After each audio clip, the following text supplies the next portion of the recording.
ಸತತ 15 ಟೆಸ್ಟ್ ಪಂದ್ಯಗಳ ಜಯದೊಂದಿಗೆ ಭಾರತಕ್ಕೆ ಬಂದಿದ್ದ ಆಸ್ಟ್ರೇಲಿಯಾ ವಾಂಖೆಡೆಯಲ್ಲಿ ಫಸ್ಟ್ ಟೆಸ್ಟ್ ಗೆದ್ದು ವಿನ್ನಿಂಗ್ ನಂಬರ್ನ 16ಕ್ಕೆ ಏರಿಸಿಕೊಳ್ತು. ತವರಿನಲ್ಲಿ ಪ್ರಾಬಲ್ಯ ಕಳೆದುಕೊಂಡ ಭಾರತ ಅಂತ ಪತ್ರಿಕೆಗಳು ಬರೆದವು. Border Gavaskar tourney 2001. ಎರಡನೇ ಟೆಸ್ಟ್ ಈಡನ್ ಗಾರ್ಡನ್ನಲ್ಲಿ ಹರ್ಭಜನ್ ಹ್ಯಾಟ್ರಿಕ್ ತೆಗಿತಾರೆ. ಆದರೂ ಆಸೀಸ್ 455 ರನ್ ಮಾಡ್ತಾರೆ. ಎರಡನೇ ದಿನ ನಮ್ಮನ್ನು 171 ಕಾಲ್ಔಟ್ ಮಾಡ್ತಾರೆ. ಫಾಲೋನ್ ಕೂಡ ಕೊಡ್ತಾರೆ. ಇನ್ನಿಂಗ್ಸ್ ಸೋಲ್ ತಪ್ಪಿಸ್ಕೊಳ್ಳೋಕೆ ನಮ್ಮ 284 ರನ್ ಮಾಡಬೇಕಿತ್ತು. ಆಗ ನಮ್ಮ ಬ್ಯಾಟ್ಸ್ಮನ್ಗಳು ತಿರುಗಿ ಬೀಳ್ತಾರೆ. ಮೂರನೇ ದಿನದ ಕೊನೆಗೆ 4 ವಿಕೆಟ್ ಕಳೆದುಕೊಂಡು 254. ಆದರೂ ಇನ್ನೂ ಆಸೀಸ್ ಸಾಲ ಚುಕ್ತಾಗಿಲ್ಲ. 4ನೇ ದಿನ ಬ್ಯಾಟಿಂಗ್ ಶುರು ಮಾಡೋ ಲಕ್ಷ್ಮಣ್ ಮತ್ತು ದ್ರಾವಿಡ್ ಜೋಡಿ ಆಸೀಸ್ಗೆ ತಲೆನೋವಾಗ್ತಾರೆ. ಸಾಮಾನ್ಯವಾಗಿ 4ನೇ ದಿನ ಬೌಲರ್ಸಿಗೆ ಹೆಲ್ಪ್ ಮಾಡೋ ಈಡನ್ ಗಾರ್ಡನ್ ಪಿಚ್ ಅವತ್ತು ಲಕ್ಷ್ಮಣ್ ಮತ್ತು ದ್ರಾವಿಡ್ ಇರೋವರೆಗೂ ಕಮಕ್ಕಿಮ್ ಕಾಣಲಿಲ್ಲ. ಇಬ್ಬರು ಸೇರಿ 376 ರನ್ ಪಾರ್ಟ್ನರ್ಶಿಪ್. ಲಕ್ಷ್ಮಣ್ 281, ದ್ರಾವಿಡ್ 180. ಗೆಲ್ಲೋಕ್ಕೆ 383 ರನ್ಸ್ ಗುರಿ ಪಡೆದ ಆಸೀಸ್ನ ನಮ್ಮ ಬೌಲರ್ಗಳು ಸೆಕೆಂಡ್ ಇನ್ನಿಂಗ್ಸ್ನಲ್ಲಿ ಚೆನ್ನಾಗಿ ವಿಚಾರಿಸ್ಕೊಳ್ತಾರೆ.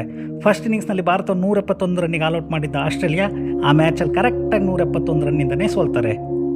ಮುಂದೆ ಚೆನ್ನೈನಲ್ಲಿ ನಡೆಯುವ ಪಂದ್ಯ ಕೂಡ ಭಾರತ 2 ವಿಕೆಟ್ಗಳಿಂದ ಗೆದ್ದು ಬಾರ್ಡರ್ ಗವಾಸ್ಕರ್ ಟ್ರೋಫಿನ ಕೈಗೆತ್ತಿಕೊಳ್ಳುತ್ತೆ.